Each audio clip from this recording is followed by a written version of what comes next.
عاجزی اور تواضع ہمارے دین میں بہت اہمیت کی حامل ہے. نبی صلی اللہ علیہ وسلم کی صفت تھی فَبِمَا رَحْمَةٍ مِّنَ اللَّهِ لِنْتَ لَهُمْ، پس اللہ کی طرف سے بڑی رحمت ہے کہ آپ ان کے لیے نرم ہیں، یعنی آپ کے اخلاق کی تعریف کی گئی.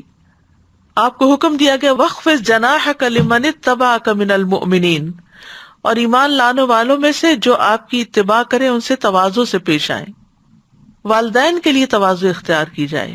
وَاخْفِضْ لَهُمَا جَنَاحَ الذُّلِّ مِنَ الرَّحْمَةِ وَقُلْ رَبِّ ارْحَمْهُمَا كَمَا رَبَّيَانِي صَغِيرًا، اور ان پر رحم کرتے ہوئے یعنی والدین پر انکساری سے ان کے آگے جھکے رہو اور ان کے حق میں دعا کرو، اے میرے رب ان پر رحم فرما جیسا کہ انہوں نے بچپن میں مجھے محبت و شفقت سے پالا تھا. یہ تمام انبیاء کی صفت بھی ہے.